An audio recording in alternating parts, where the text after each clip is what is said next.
सभी दर्शकों को नमस्कार। आशा करता हूँ आप सभी स्वस्थ होंगे। तो आज का जो हमारा टॉपिक है वो बल्किंग पे है। तो बल्किंग कैसे होती है आज वो बताता हूँ मैं आपको। तो आपको मेरी जर्नी का पता ही है कि पहले मैं बहुत स्किनी टाइप मेरा बॉडी टाइप था। और उसके बाद मैंने वहाँ से ट्रांसफ़ॉर्म करके अपनी बॉडी को बल्क बल्क किया। और उसका जो एक्सपीरियंस है मुझे, वो मैं आज आपके साथ शेयर करूँगा कि मैंने कैसे ट्रांसफ़ॉर्म किया लीन बॉडी टू बल्क। तो सबसे पहले तो मैं बताता हूँ कि बल्क में होता क्या है, प्रोसेस क्या होती है। जब हम कोई क्वालिटी कार्बोहाइड्रेट हमारी डाइट में शामिल करते हैं और उसके थ्रू हमारे शरीर में मसल मास गेन होता है और फैट एक गुड क्वालिटी फैट भी हमारे शरीर गेन करता है, तो हम उसे बल्किंग बोलते हैं। तो बल्किंग प्रोसेस में सबसे इम्पोर्टेंट जो पॉइंट होता है वो ये होता है कि हम हमारे जो कार्बोहाइड्रेट है, जब हम बल्क कर रहे हैं तो हमारा कार्बोहाइड्रेट जो हम ले रहे हैं वो एक गुड क्वालिटी कार्बोहाइड्रेट होना चाहिए। अब इस टर्म को आप समझिएगा कि मैं इस पे क्यों फोकस कर रहा हूँ कि वो कार्बोहाइड्रेट का सोर्स हमारा गुड क्वालिटी कार्बोहाइड्रेट होना चाहिए। जब हम नेचुरल फूड के थ्रू बिना किसी उसे प्रोसेस किए हुए उसके द्वारा हम कार्बोहाइड्रेट लेते हैं, तो वो हमारा कहलाएगा गुड क्वालिटी कार्बोहाइड्रेट।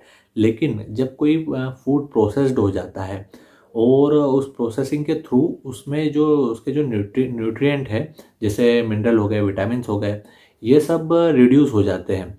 और ये सब रिड्यूस होने के बाद जो उसमें कार्बोहाइड्रेट बचता है वो डायरेक्ट हमारा फैट में कन्वर्ट हो जाएगा हमारे शरीर में जाने के बाद।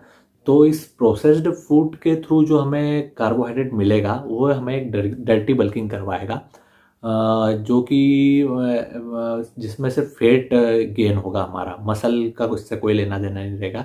लेकिन जो गुड क्वालिटी कार्बोहाइड्रेट सोर्स के थ्रू, जो बिना प्रोसेस फूड के थ्रू हम जैसे उसका एग्जांपल हो गया शकरकंद हो गया, केला हो गया, राइस हो गया, ओट्स हो गया, इनके थ्रू इन्हें हम गुड क्वालिटी कार्बोहाइड्रेट की कैटेगरी में रखेंगे, क्योंकि इसमें इन्हें किसी भी प्रकार से प्रोसेस नहीं किया जाता है। इनके न्यूट्रिएंट जो है इसमें वो पूरे रहते हैं। तो ये हमें न्यूट्रिएंट्स भी देते हैं और हमारे जो बॉडी है उसके द्वारा एब्जॉर्ब भी होते हैं और एक गुड क्वालिटी फैट हमें प्रोवाइड करवाते हैं। तो ये दोनों में डिफरेंस हो गया। तो हमें इस बात का ध्यान रखना है कि हमारा जो सोर्स है वो गुड क्वालिटी कार्बोहाइड्रेट से ही आ रहा हो, तो वो हमें एक अच्छा बल्क करवाएगा। तो सबसे पहला पॉइंट तो हमारा हो गया ये क्लियर। अब जो और इसका एग्जांपल भी मैं दे देता हूँ, जैसे जो प्रोसेस्ड फूड है, इन द सेंस कि आप पिज़्ज़ा खा रहे हो, बर्गर खा रहे हो, जो फ्राइड है, आपके जितने भी फ्राइड है जिन्हें डीप फ्राई किया जा रहा है, इनमें सब में न्यूट्रिएंट जो है वो बिल्कुल ख़त्म हो जाता है। इनमें ना मिनरल्स है ना विटामिन है, काफ़ी कम क्वालिटी में है, इसलिए डायरेक्ट फैट में कन्वर्ट हो जाते हैं। तो अब जो नेक्स्ट पॉइंट हमारा सेकंड पॉइंट ये है कि हम जो मील प्रिपेयर कर रहे हैं उन्हें एक साथ ना खाते हुए इन्हें डिवाइड करें हमारी मील को 4 से 5 पार्ट में अलग अलग, जैसे भी आपकी मील रहेगी जिस हिसाब से उन्हें अपने पार्ट में डिवाइड करें। एक साथ कभी भी कंज्यूम ना करें, क्योंकि हमारे शरीर में आपको पता ही है जैसे मेटाबॉलिज्म चलते ही रहता है। मतलब इसमें एनाबॉलिक स्टेट और कैटाबॉलिक स्टेट दोनों चलती रहती है। मतलब एनाबॉलिक स्टेट में मसल बनना और हर चीज़ बिल्डअप हो रही है, और कैटाबॉलिक स्टेट में डिवाइड हो रही है, चीज़ें टूट रही है, डीएनए टूट रहा है, मसल टूटती है। तो ये सब कैटाबॉलिक स्टेट में आ जाएगी।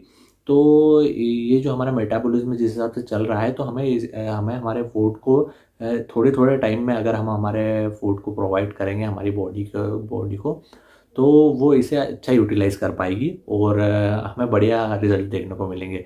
इसलिए हमें हमारे फूड को पार्ट में डिवाइड कर देना चाहिए, एक साथ कंज़्यूम ना करके। और अगर आप जैसे आप स्टूडेंट हो या कोई ऑफ़िस जाते हैं, तो वो अपने साथ लंच बॉक्स में उसे कैरी करें। जो भी हमारा फूड है उसे कैरी करके ले जाएँ और लंच ब्रेक में या ऐसे थोड़ा थोड़ा ब्रेक लेके इन्हें खाएं, तो उनके लिए काफ़ी बेनिफिशियल होगा। अब जो मेरा थर्ड पॉइंट है वो वर्कआउट के रिलेटेड है कि जब हम वर्कआउट करें तो हमें जो हमारे कंपाउंड मूवमेंट एक्सरसाइज है उन्हें कभी भी अवॉइड ना करें। ये भी हमारे बल्क में काफ़ी महत्वपूर्ण भूमिका निभाती है। वो कैसे? जैसे कंपाउंड मूवमेंट की जो भी एक्सरसाइज, जैसे हमारे स्क्वाट्स हो गए और डेडलिफ्ट हो गई, इसमें हमारे एक से ज़्यादा मसल्स इंगेज हो रहे हैं और ये पूरी बॉडी इनके द्वारा इंगेज की जा रही है। तो इसमें सारे मसल एक साथ एक्टिवेट हो रहे हैं। तो इन्हें कभी भी अवॉइड ना करें। इनसे फ़ायदा ये है कि हमारी बॉडी की जो स्ट्रेंथ है वो भी बढ़ रही है और हमारे बल्किंग के फेज़ में ये हमें बहुत हेल्प करेंगे जब हम कंपाउंड मूवमेंट को लगाएंगे। इनके द्वारा हमारा टेस्टोस्टेरोन लेवल भी बूस्ट होता है और जो न्यूट्रिएंट है उनकी भी सप्लाई प्रॉपर होती है बॉडी में। तो इन्हें भी अवॉइड ना करें, इसका भी काफ़ी ख्याल रखें। और चौथा पॉइंट जो मेरा ये है कि हमेशा प्रोटीन रिच फूड पे ही रिलाई ना करें कि उनके पीछे ही ना भागे कि हमें प्रोटीन प्रोटीन चाहिए। कार्बोहाइड्रेट भी उसी प्रकार से ज़रूरी है, क्योंकि जब अगर जो हमारी डाइट में अगर प्रोटीन ज़्यादा और कार्बोहाइड्रेट कम होगा, तब बॉडी क्या करती है कि वो प्रोटीन को ही कन्वर्ट कर देती है कार्बोहाइड्रेट में एनर्जी के लिए, क्योंकि एनर्जी तो चाहिए बॉडी को हमारी। तो एनर्जी कार्बोहाइड्रेट से मिलती है, लेकिन वो है नहीं, तो प्रोटीन को ब्रेक करके और उसे एनर्जी के रूप में यूज़ कर लेती है। तो इसका भी ध्यान रखें। अगला पॉइंट पांचवा ये है कि जो वाटर इनटेक है वो अपने वर्कआउट के बीच बीच में प्रॉपर करते रहें, इससे मसल हाइड्रेटेड रहेगी। और जो पोजिंग है वो भी करते रहिएगा बीच बीच में, उससे होगा ये पोजिंग का भी काफ़ी इम्पेक्ट रहता है। पोजिंग से जो न्यूट्रिएंट है हमारे ब्लड के थ्रू उस पर्टिकुलर मसल तक जाते हैं और प्रॉपर न्यूट्रिएंट उसे प्रोवाइड करवाते हैं मसल को।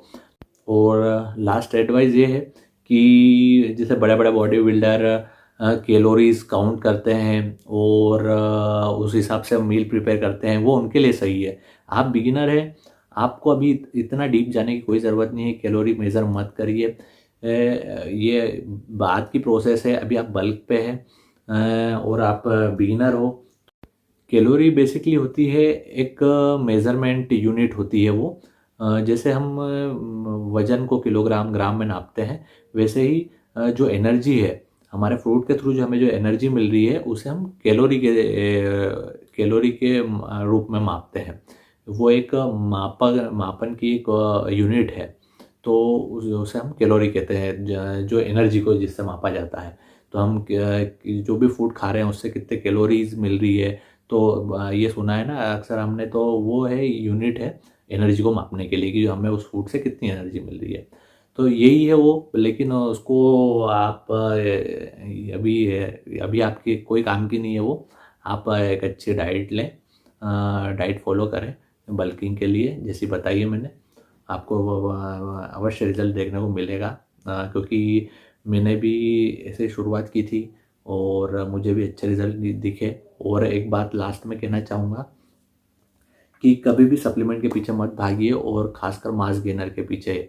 ये एक कंपनियों द्वारा एक आपको भ्रामक एडवर्टाइज़ करके आपको उसको थ्रू एक वैसा बताया जा रहा है कि बस ये आपने मास गेनर लिया और आपकी बहुत जल्दी रिजल्ट मिल जाएंगे। जल्दी के रिजल्ट के पीछे मत भागिए।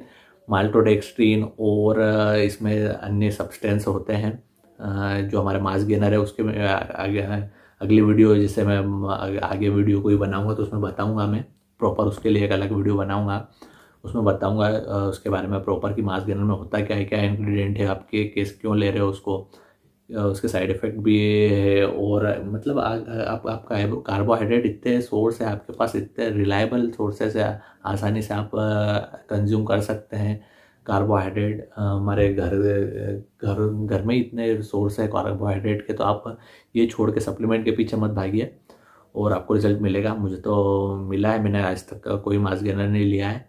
और मेरी पहले की कंडीशन और आज की कंडीशन आप देख सकते हैं कि मैंने भी बल्क किया है, और उससे आप कंपैरिजन कर सकते हैं।